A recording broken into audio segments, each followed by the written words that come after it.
5 kere 1 5 kere 2 10 3 15 5 kere 4 25 kere 5 kere 6 5 kere 7 5 kere 8 5 kere 9 5 kere 10 تو اکون 5 کارش کار ازت کاسه دیمه ما همه کارها یکیم که یاد کردی من متمتکی نظم بنام هم به هر روز تکرار میکنم من ادبیات نظم بینم من یک شعر نویسم که نیا گوش کن چی گنجشکه که بیچاره چرا گشت آواره با این لباسیتونو در این هوای خنک از خنوکی میترسی درخت میلرزی آفرین بارکالله دخترا بچه ما گفته بودم که درباره گنجشکک 4 جمله نوشته بیتام این باشد شعر رئیس آمده است بهترین احسن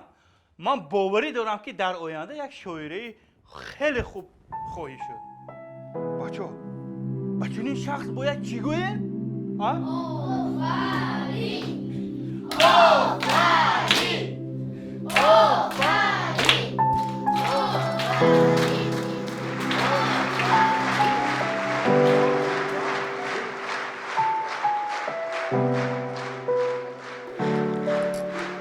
هوای روحی مرا تازه کن و آمدنم یه شاعر فرزانه کو آره بین با همسنفی من ما یک جای خوندگی قدیمش دامی؟ نه بای یک پرته از من پیشتر میشی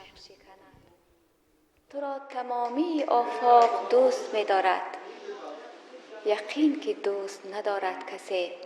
فزون زماند شعرهای خوب می نویسد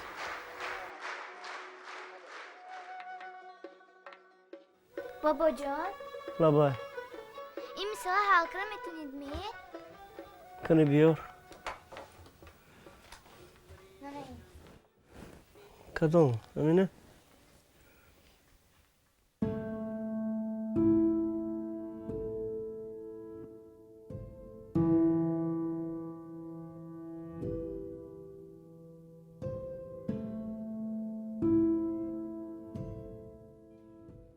جدا معلم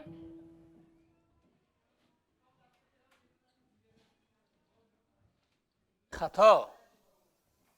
که این خیلی مسئله حل کنی یاد داد خودتان یاد دادید که من درست حل کنی یاد دادگی این خیلی یاد دادگیم نه وقتی که من گم میزنم تو گوش نمیکنه برای همین نمیفهمه تنبل تو این احوالات کتی هیچ وقت متمتیک یاد نمیگیری فهمیدی؟ بچه ها؟ این نامش چی؟ دوغان دوغان دوغان دوغان دوغان دوغان دوغان دوغان دوغان دوغان دوغان 5 kere 1 5 kere 2 10 3 15 5 kere 4 25 kere 5 kere 6 5 kere 7 5 kere 8 5 kere 9 5 kere 10 50